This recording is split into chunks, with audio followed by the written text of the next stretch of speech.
right, I want to see a show of hands. How many of you have unfriended someone on Facebook because they said something offensive about politics or religion, childcare, food? And how many of you know at least one person that you avoid because you just don't want to talk to them? You know, it used to be that in order to have a polite conversation, we just had to follow the advice of Henry Higgins in My Fair Lady, stick to the weather and your health.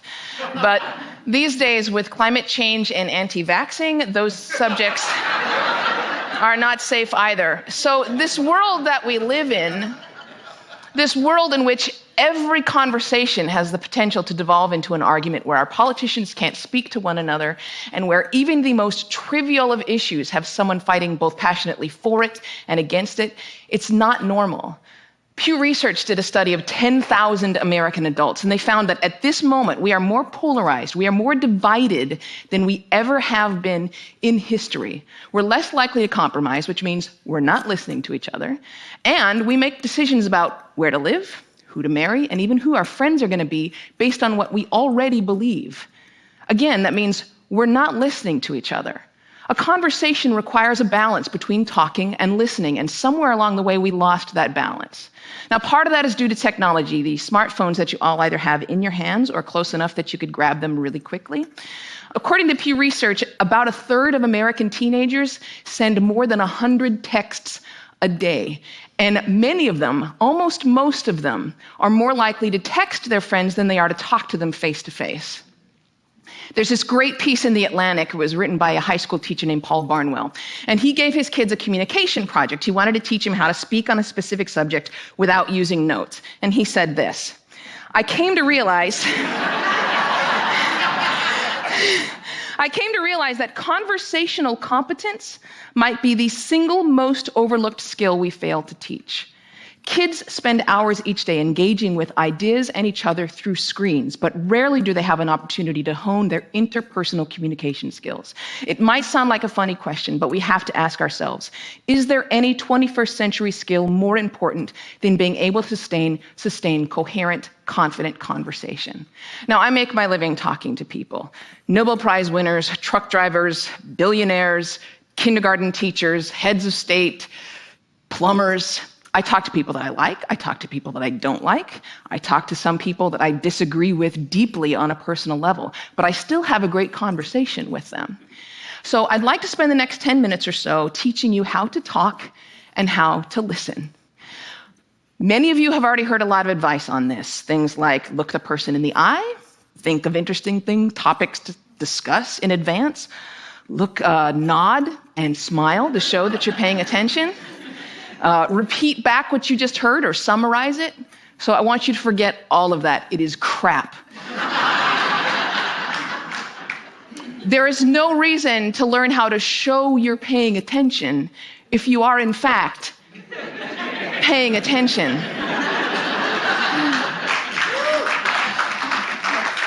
Now, I actually use the exact same skills as a professional interviewer that I do in regular life. So I'm going to teach you how to interview people, and that's actually going to help you learn how to be better conversationalists. Learn to have a conversation without wasting your time, without getting bored, and please God, without offending anybody. We've all had really great conversations. We've had them before. We know what it's like. The kind of conversation where you walk away feeling engaged and inspired, or where you feel like you've made a real connection, or you've been perfectly understood.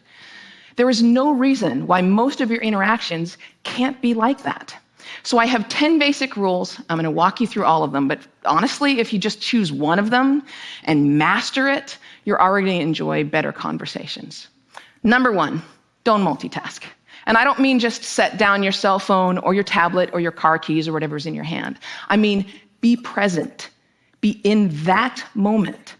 Don't be thinking about your argument you have with your boss. Don't be thinking about what you're going to have for dinner. If you want to get out of the conversation, get out of the conversation. But don't be half in it and half out of it. Number 2, don't pontificate. If you wanted to state your opinion without any opportunity for response or argument or pushback or growth, write a blog. No, there's a really good reason why I don't allow pundits on my show, because they're really boring.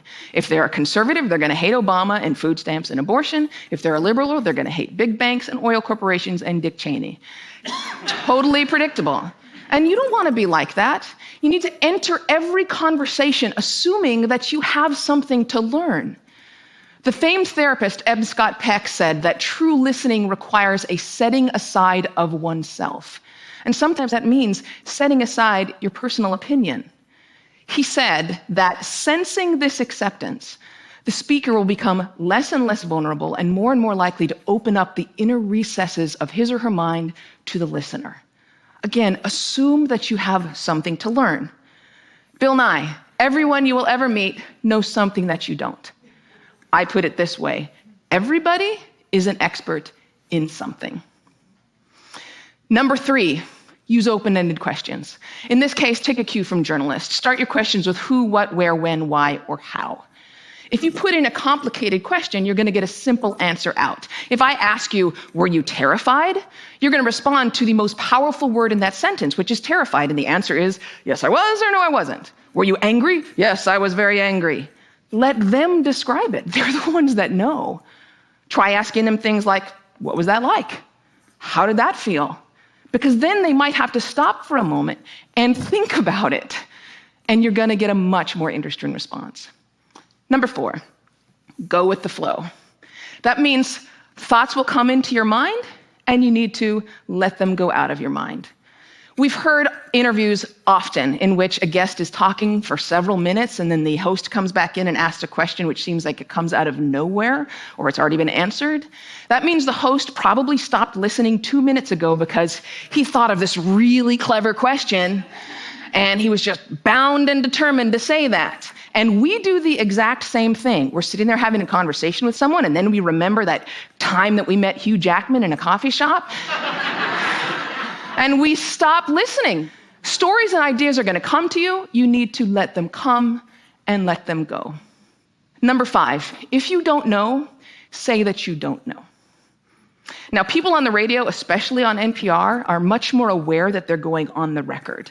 And so they're more careful about what they claim to be an expert in and what they claim to know for sure. Do that. Err on the side of caution. Talk should not be cheap. Number 6, don't equate your experience with theirs. If they're talking about having lost a family member, don't start talking about the time that you lost a family member. If they're talking about the trouble that they're having at work, don't tell them about how much you hate your job. It's not the same. It is never the same.